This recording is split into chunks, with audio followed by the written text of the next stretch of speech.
What's up guys, welcome back to the channel. This is Tom Trips Out. Today we're talking all about how to find an apartment, whether it's short-term or long-term.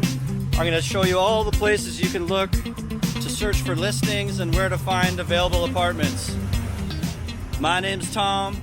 This is my trip out. Well, hey everybody, come along with me. Take a trip to a place to find without see. Meet people, live foods, see the joy they bring, and how much it costs to try new things. Well, come and watch me on my trip out. My name's Tom. This is my trip out. So yeah, traveling abroad or moving abroad can be really overwhelming, and you don't even know where to look for things, because it might be different from how you search for things in your home country. And a lot of the apartments and places to stay here, they either rip you off if it's really short term, or they want a 6-month or year-long lease. So for those people that are here maybe for only 30 days, and you don't want to pay like a daily hotel room price for 30 days in a row, there's ways you could find like an apartment style and rent at a much cheaper price for like a monthly rate, but they're harder to find. So I'll explain how to find those things in this video. So one easy way to do it that takes the guesswork out of everything is if you use a real estate company or an agent, and they are, they're responsible for many listings, and they'll ask you questions like what area are you looking for, how many bedroom, and do you want Wi-Fi or a washing machine, like what type of amenities you need.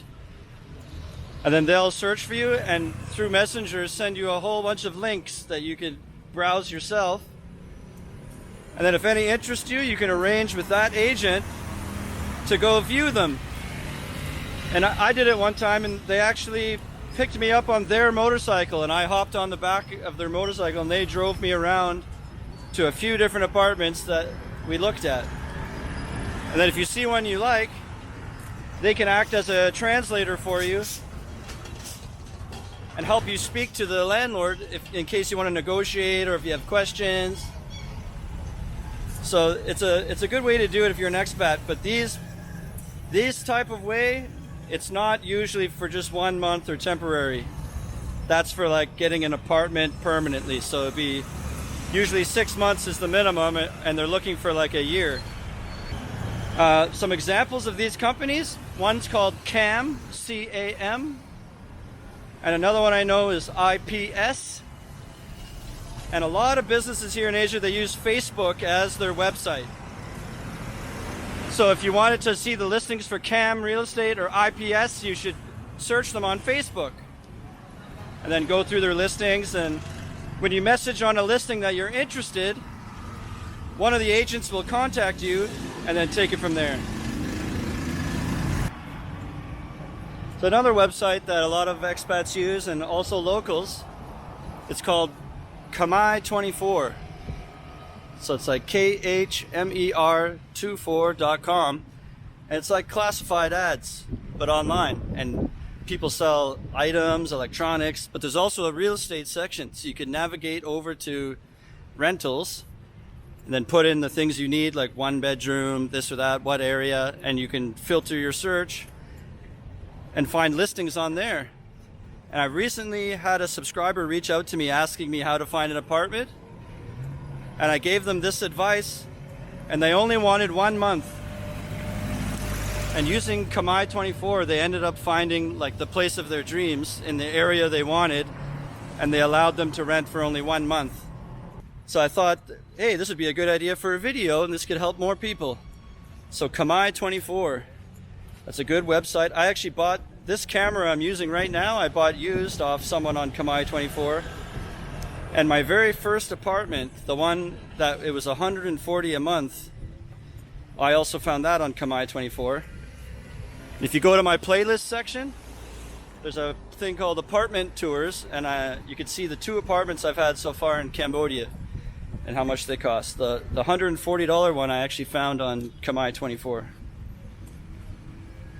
Yeah.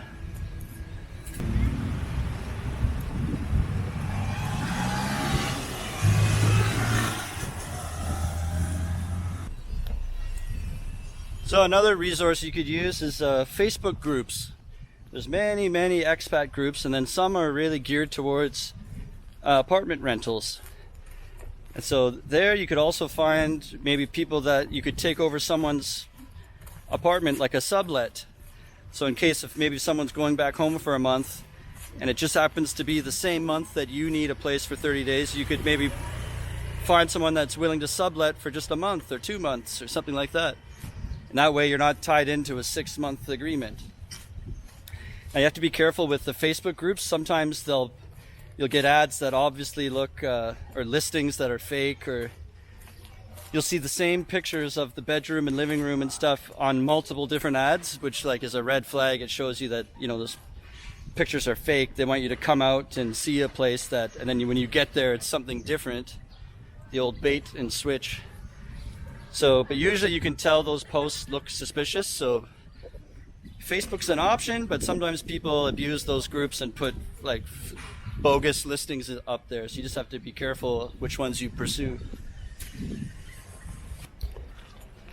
So another resource or website app that people sometimes forget about when you travel to Asia is Airbnb.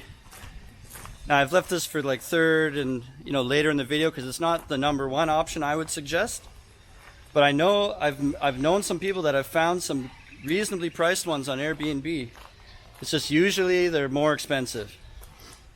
It's like people charging, not a nice monthly rate. It's more like an expensive daily rate.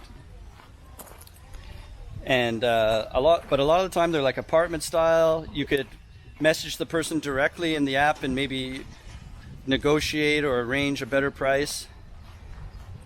But it's definitely, if you're having no luck in all the other areas, it doesn't hurt to also be searching Airbnb. You never know, if you find a place you like, even if it's too expensive, you can speak to the person. And, maybe they're having a hard time renting it and they need money right at that period, and you might be lucky and they're willing to really bend on the price for you, especially if you're going to get a whole month solid. They'd be more willing to do something for you about the price. Also on Airbnb, you don't have to be worried about getting scammed a lot of the time. The website does checkups. It's not like you've just met someone in a bar and given them money or something like that. So another effective way you can find places sometimes is just by going out to the bars that expats go to, meet other people, tell them your stories about how you have been trying to find a place, and everyone's going through the same thing, so you can trade stories with other people, and then you never know. So many times people are like, oh, well, we looked at this place that didn't work for us, but I'll give you the contact because that sounds like it's something you would like. So it's just word of mouth or speaking to other people. You can find leads, and they can maybe give you a contact to a place, or maybe a person who was really good at helping them. What I would suggest is to exhaust all the avenues. Even though Airbnbs, usually you'll find that's not very cheap, but look anyway, because you never know. And you can still negotiate, as well as talk to people, go in the Facebook groups, use Kamai24, reach out to an agent, see what links they'll send you. And if you're doing all these things, there's got to be a listing or two that interests you. There's many vacancies here. Also, you want to be careful. Don't get scammed. If something's too good to be true, or they're asking you for way more deposit than what feels right, or they're not giving you paperwork, or just always beware of ways that someone could be trying to scam you, because it happens here sometimes. Or they'll ask for like 3 months deposit or more. At my last place, I got my full deposit back. She was super nice. She was basically begging me to stay and not leave. They liked me as a tenant. But you hear people warning, don't give too much deposit, and especially without it being signed or some kind of receipt for it, because there's scams where people ask for a really big deposit and then they make up a way to evict you and keep that money. So if it doesn't feel right, or go for places that have trusted reviews or some way to make you feel more comfortable about it. That's what I would suggest.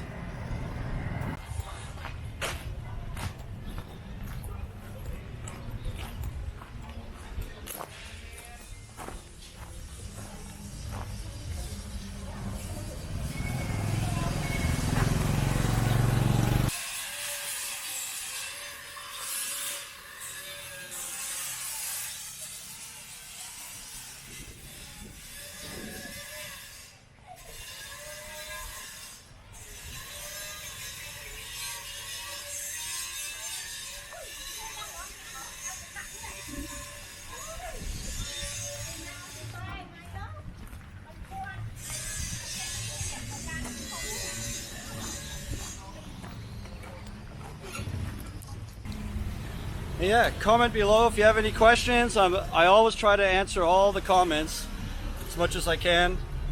If you have any questions or if you need any help, that's what another subscriber did, and I told you I ended up helping them out and they found a place. So don't be afraid to reach out or share this video with people that are here looking for places or thinking about moving here. It really helps if you share and like the video and subscribe.